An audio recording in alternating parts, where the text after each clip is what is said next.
그리고 체중 감량에 대해 많이 이야기하지만 정신 건강도 중요한 주제죠. 그리고 당신은 키토 식단이 정신 건강에 미치는 영향에 대해 매우 활발하게 이야기해 왔어요. 본인도 그런 경험이 있었고 고객들과도 그런 경험을 공유하셨잖아요.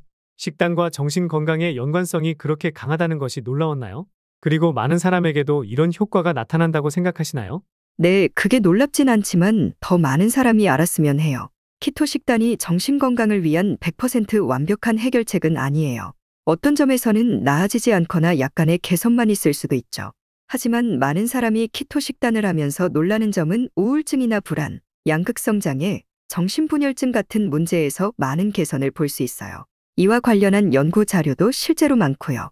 우울증에 대한 연구는 많지 않지만 양극성 장애, 조현병에 관한 자료는 꽤 있어요. 저는 그것이 충분히 있을 수 있는 일이라 생각해요. 왜냐하면 이런 문제들이 뇌의 포도당 대사나 또는 뇌 에너지 대사의 저하와 관련이 있을 수 있기 때문이죠. 그런데 케톤이 공급되면 뇌가 갑자기 활력을 되찾는 느낌을 받아요. 물론 이게 뇌 대사에 대한 유일한 메커니즘은 아니에요. 이와 관련된 메커니즘은 적어도 대여섯 가지가 있어요. 키토제닉 식단이 이것과 관련된 도움을 주는 방식이요. 저는 특히 정신의학 및 심리학 분야에서 이 정보를 더 많이 알았으면 좋겠어요. 왜냐하면 많은 약물이 효과가 없거나 효과가 있어도 부작용이 심해서 어떤 사람들은 차라리 부작용 없이 아프기를 선택하기도 하거든요. 키토 식단이 효과가 있다면 그냥 음식을 바꾸기만 해도 되잖아요. 그렇다면 약을 줄일 수도 있고요. 완전히 끊지는 못하더라도요. 그것은 놀라운 일인 것 같아요.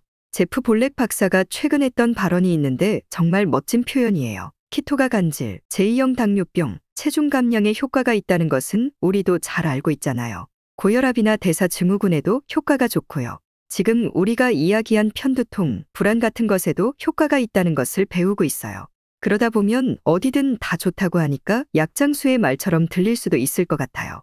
당신에게 어떤 문제가 있든 키토 해보셨어요? 라고 하니까요. 심지어는 드문 질환, 예를 들어 엘러스 달로스 증후군 같은 결합조직 질환을 가진 사람들도 키토 식단으로 상태가 좋아진 사례가 있어요. 이런 말들이 그 사람을 괴짜처럼 느끼게 만들어요. 이런 증상 있어요? 그럼 키토 해보세요 라고 하니까요. 그것에 대해 제프 볼렉 박사가 말했죠. 우리가 가진 도구가 망치라면 모든 것이 모처럼 보이죠. 키토는 아주 큰 망치이고 우리 주변에는 작은 못들이 많아요. 정말 멋진 비유 아닌가요? 그건 아마도 우리가 그동안 쌓아왔던 탄수화물로 인한 손상을 되돌리는 과정일 수도 있겠네요. 어쩌면 케톤의 효과가 아니라 우리가 그동안 섭취해온 해로운 것들을 없애가는 과정일 수도 있고요. 사람들은 대부분 체중 감량을 목적으로 키토제닉 식단을 시작하지만 사실 체중 감량 효과는 이 식단의 작은 일부분에 지나지 않습니다. 키토 식단의 본질은 대사 건강의 회복에 있으며 이는 체중 감량 이상의 광범위한 치료적 가능성을 내포하고 있습니다. 이 인터뷰의 주인공 에이미 버거는 자신의 저서 알츠하이머 해독제에서 이 알츠하이머라는 질병을 단순히 노화의 결과로 보지 않고 제3의 당뇨병으로 바라보며 대사적 문제로 접근해야 한다고 말합니다. 그녀는 이 문제를 해결할 수단으로 저탄고지 식단을 제안하며 뇌의 대사 상태를 안정화시키는 데 있어 이 식단이 지닌 잠재력을 강조합니다. 또한 인터뷰 진행자인 브레셔 박사는 메타볼릭 마인드라는 비영리 단체의 의료 책임자이자 팟캐스트 진행자로 활동하며 대사 건강과 정신 건강의 연관성을 탐구하고 있습니다. 이 단체는 키토제닉 식단이 우울증이나 조현병 같은 정신질환의 치료적 식이요법으로 활용될 수 있다는 점을 시사하며 관련 연구와 사례를 통해 이를 뒷받침하고 있습니다. 사실 이러한 관점은 새롭게 등장한 개념이 아닙니다. 애초에 키토제닉 식단은 1920년대에 약물로 조절되지 않는 간질 환자들을 위한 치료법으로 고안된 식단입니다. 당시 연구와 실제 임상 현장에서 키토 식단은 많은 어린이들의 발작 감소와 예방에 효과가 있음을 입증했으며 이는 현재까지도 난치병 간질 환자들에게 효과적인 치료 옵션으로 인정받고 있습니다. 최근에는 이 대사적 효과를 다양한 질환으로 확장하는 연구가 활발히 진행되고 있습니다. 이는 키토 식단이 단순히 체중 감량을 넘어 뇌와 신경계의 대사 건강을 개선하는 강력한 도구임을 입증하는 사례라 할 수 있습니다. 따라서 이어지는 인터뷰에서 언급될 여러 질환과 키토제닉 식단 간의 관계는 이 식단의 효과를 과장하기 위한 무리한 연결이 아닙니다. 오히려 키토 식단의 효과를 단지 체중 감량에만 국한시키는 것은 이 식단이 지닌 잠재적 가치를 축소하는 셈입니다. 네, 많은 사람이 겪는 불안감이나 공황 발작, 분노, 특히 도로에서의 분노 같은 감정들이 사실 저혈당증 때문이라고 생각해요. 저도 느껴봤고 우리 모두 느껴본 적이 있을 거예요. 심지어 키토를 시작한 이후에도 가끔 그런 순간이 있죠. 아씨, 저 차 뭐야? 그런데 그런 격해지는 감정은 결국 혈당이 급격히 오르고 내리는 현상 때문이에요. 그걸 안정적으로 유지하게 되면 기분도 함께 안정되고 짜증도 사라져요. 물론 언제든지 화날 수 있는 상황은 있겠지만요. 우울증에서도 특히 오메가3 같은 특정 지방이 뇌와 감정에 영향을 줄 수 있다는 증거도 있어요. 그래서 우리는 그것에 대해 아직 자세히 모르고 밝혀져야 할 것이 훨씬 더 많다고 생각합니다. 하지만 중요한 건 우리가 이 과정 전체를 완벽히 알아야만 하는 건 아니에요. 그 이유를 몰라도 어쨌든 효과가 있다면 시도해 볼 가치가 있습니다. 당신은 항우울제에 대해서 언급하셨는데요. 기억이 가물가물하지만 한 저널리스트가 몇 년 동안 전 세계를 돌아다니며 다른 문화권과 공동체의 우울증과 항우울제를 조사했다고 하는데요. 한 지역 사람들이 내가 저 사람에게 항우울제를 줬는데 도움이 됐다고 했어요. 그래서 그가 물었죠. 어떤 약인가요? 그런데 그들은 아니요, 약이 아니라 그 사람에게 공동체 연결감을 줬어요. 라고 했어요. 그들 언어로는 그것이 항우울제였죠. 또 어떤 사람에게는 소를 줘서 사업을 시작하게 하고 그 일을 통해 수입이 생긴 것이 그에게는 항우울제였어요. 기분이 좋아지니까요. 우리가 우울증을 대하는 방식을 생각하면 웃기지 않나요? 당신은 우울증입니다. 화학적 장애가 있네요. 여기 약이 있습니다. 그것보다 우리는 이런 문제를 바라볼 때 삶의 방식, 공동체, 수면, 그리고 영양과 뇌 대사 문제를 더 중요하게 바라봐야 하지 않을까요? 맞아요. 그런 요소들이 모두 영향을 미쳐요. 제 개인적인 경험으로 볼 때 우울증은 상황적일 때도 있고 생화학적일 때도 있고 두 가지가 모두 작용할 때도 있어요.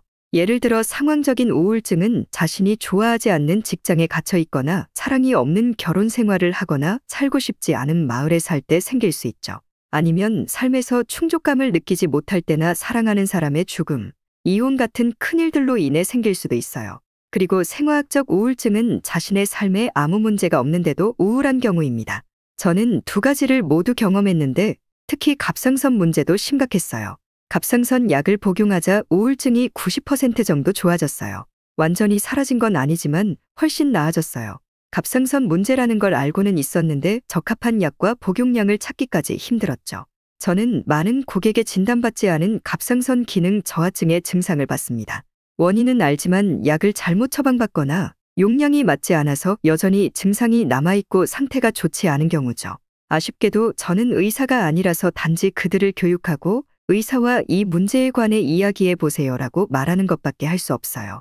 약을 처방하거나 바꿀 수 없죠. 하지만 왜 여전히 상태가 좋지 않은지에 대해 정보를 줄 수는 있어요. 뇌는 신체 중량의 2%에 불과하지만 우리가 섭취한 에너지의 25%를 소비한다고 하는데요. 그만큼 에너지 대사의 문제는 뇌 기능에 상당한 영향을 미칠 수밖에 없습니다.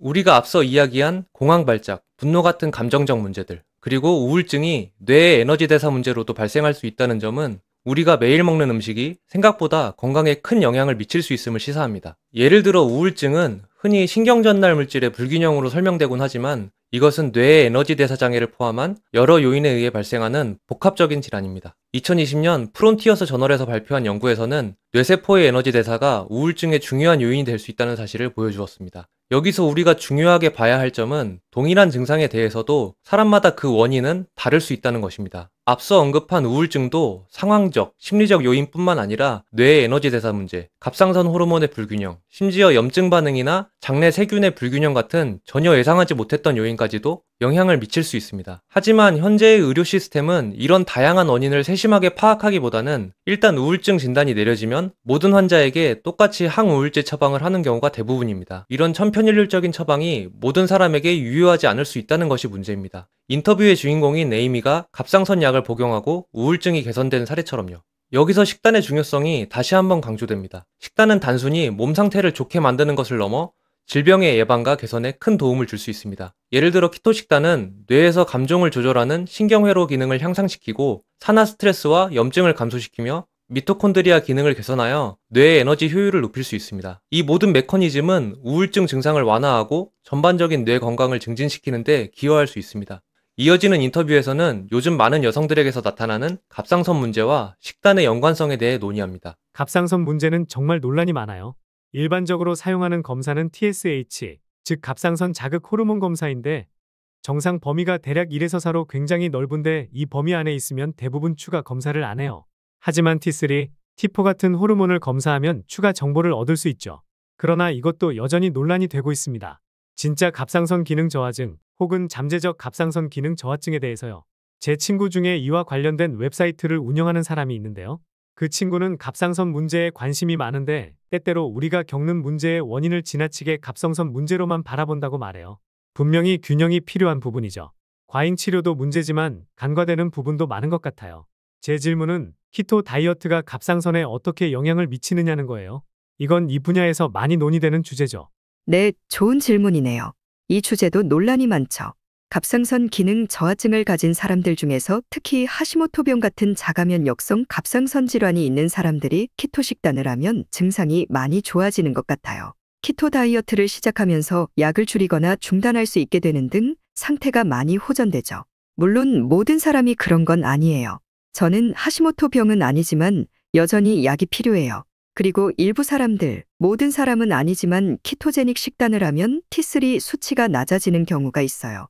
T3는 가장 활성화된 갑상선 호르몬인데 여러 갑상선 호르몬 중에서도 가장 강력하다고 할 수 있어요. 그런데 문제는 이게 좋은 건지, 나쁜 건지, 아니면 그냥 다른 건지 아직 잘 모른다는 거죠. 스테픈 피니 박사는 한 가지 가설을 세웠는데 키토가 몸을 대사적으로 더 효율적으로 만들어서 T3가 덜 필요하게 된다는 거예요. 인슐린처럼 몸이 호르몬에 더 민감해지고 그렇다면 적은 양으로도 같은 효과를 낼 수 있으니까요. 하지만 이건 아직 검증된 건 아니고 가설일 뿐이에요. 네, 같은 가설이 테스토스테론에도 적용되죠. 맞아요. 제 생각은 이래요. 만약 T3 수치가 낮아졌더라도 증상이 없고 컨디션이 좋다면 그게 그렇게 중요한가 싶어요. 에너지도 충분하고 원하는 만큼 체중도 줄고 있다면 T3 수치가 그리 중요하진 않을 것 같아요. 그냥 주의 깊게 살펴보되 몸 상태가 괜찮다면 문제없다고 봐요. 그런데 많은 사람이 큰 폭의 체중 감량을 했을 때 갑상선 기능이 저하되곤 해요. 특히 극단적인 칼로리 제한으로 살을 뺐을 때 말이죠. 이건 키토 식단의 문제가 아니라 큰 폭의 칼로리 제한으로 살을 빼면 어떤 식단이든 이런 일이 일어날 수 있어요.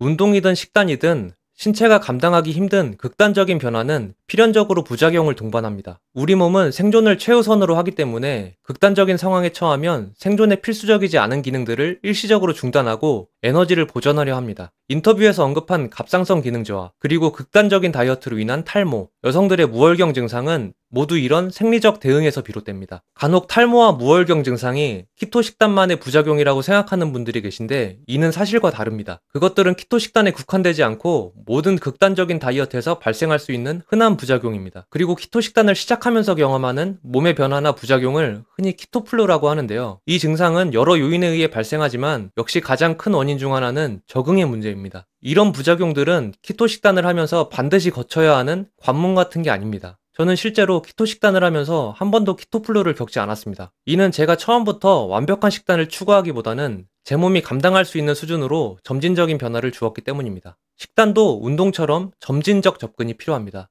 따라서 키토 식단을 자신의 라이프 스타일로 정착시키려면 탄수화물을 천천히 줄여나가야 합니다. 그러나 많은 분들은 이와 반대로 갑니다. 키토 식단에서 기대했던 체중 감량 효과가 나타나지 않으면 더 극단적인 방식, 예를 들면 거의 무탄수화물에 가까운 식단으로 전환하려고 합니다. 하지만 이런 접근은 체중 감량 효과보다는 더 큰 부작용으로 이어질 가능성이 높습니다. 특히 새로운 식단을 시도하는 분들에게 이런 부작용은 큰 충격으로 다가올 수 있습니다. 탈모, 생리 중단 같은 증상이 나타나면 식단에 대한 의욕이 급격히 떨어질 뿐 아니라 건강에 대한 불안감이 커질 수 있습니다. 제 경험상 키토에서 이런 문제를 겪는 건 거의 항상 여성분들이에요. 그들 중 일부는 운동을 과하게 하고 음식을 너무 적게 먹는 게 문제죠. 문제는 키토 식단이 아닙니다. 진짜 문제는 그들이 무심코 자신을 계속 굶기고 몸을 혹사하는 거예요. 충분히 먹지 않은 게 원인이고 그것은 진짜 키토 식단이라고 볼 수 없어요. 사실 이런 분들 중 일부는 탄수화물을 늘렸을 때 오히려 상태가 나아져요. 그런 게 필요할 수도 있죠.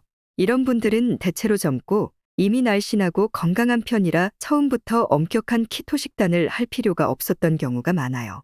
체중이 100kg인 여성이 이런 문제로 힘들어하는 경우는 거의 없어요. 이 문제는 이미 목표 체중에 가까운 사람들에게서 주로 나타나요. 그리고 만약 이렇게 운동을 많이 한다면 먹은 탄수화물을 효율적으로 다 활용할 거예요. 그러면서 여전히 지방을 태울 수도 있고요. 네, 그들은 오히려 더 많이 먹어야 한다고 생각해요. 탄수화물이든 뭐든지 간에요. 젊은 여성은 문화적으로 식당에 앉아서 400g짜리 스테이크를 먹어 치우지 않아요. 남자는 할 수 있죠. 그래서 남자에게선 이런 문제가 없잖아요. 젊은 여성이 그렇게 많은 양을 먹진 않을 거예요. 그래서 만약 전체 칼로리가 부족한 상황이라면 고구마나 콩에서 그 칼로리를 보충하는 게 심리적으로는 더 나을 수 있어요. 그게 최선의 방법은 아니지만 효과는 분명히 있을 거예요. 왜냐하면 여성들은 대부분 그런 음식은 잘 먹으니까요. 지방이 많은 음식이나 살라미 같은 걸 더 먹으라고 하면 그렇게 먹진 않을 거예요. 정말 중요한 지적이에요. 문화적 관점도 그렇고요. 인터넷에서 키토 다이어트를 검색해보면 베이컨이나 큰 스테이크 사진이 많이 나오는데 16살 여자아이는 그걸 보면 미쳤어? 저걸 어떻게 먹으라는 거야? 라고 할 거예요. 그러니까 그들의 상황에 맞춰 접근하는 게 중요하죠. 좋네요. 식단에 적응하지 못하는 문제를 문화적인 관점에서 설명한 것은 굉장히 신선한 접근이고 저 역시 크게 공감했습니다. 국내에서 많은 분들이 키토제닉 식단 적응에 어려움을 겪는 이유도 어쩌면 우리가 전통적으로 채소와 나물을 많이 먹어온 한식 문화의 영향이 아닐까 하는 생각이 들었는데요. 아시다시피 한식은 비교적 저지방, 고탄수화물 식단에 가까운 구조를 가지고 있습니다. 쌀밥을 기본으로 다양한 나물과 채소 반찬이 주를 이룹니다. 이러한 환경에서 자라온 우리들에게 스테이크와 베이컨, 버터, 치즈 같은 동물성 식품 중심의 키토 식단은 낯설고 어색한 것이 당연한 일일지도 모릅니다. 반면 국내에서 채소과일식, 현미채식 같은 채식 기반의 식단들이 인기를 끌었던 이유도 같은 맥락에서 이해할 수 있을 것 같습니다. 이런 식단들은 우리가 전통적으로 먹어온 음식과 문화적으로 더 친밀한 연결고리를 가지고 있기 때문입니다. 지금까지 내가 먹어온 식단은 우수한 것이었다는 심리적 안정감이 작용했을 가능성이 크죠. 이러한 문화적 배경은 식단 선택과 적응에 큰 영향을 미칩니다. 이런 관점에서 보더라도 앞서 말씀드린 키토 식단으로의 점진적 접근의 중요성은 더욱 커진다고 생각합니다. 저는 여러 영상을 통해 하루에 한 끼만 키토식을 해보라는 제안을 드리고 있습니다. 하루 2끼 중 한 끼는 탄수화물을 최소화한 완전한 키토 식단, 나머지 한 끼는 일반식을 먹는 방식인데요. 이 방법은 평생 이어온 식습관을 완전히 바꿔야 한다는 심리적 부담을 줄이고 새로운 식단에 대한 적응력을 높이는 데 큰 도움이 됩니다. 우리는 뇌와 갑상선에 관해 이야기했는데 이제 다시 뇌를 주제로 이야기해보고 싶은데요. 당신이 집필한 알츠하이머 치료제라는 책으로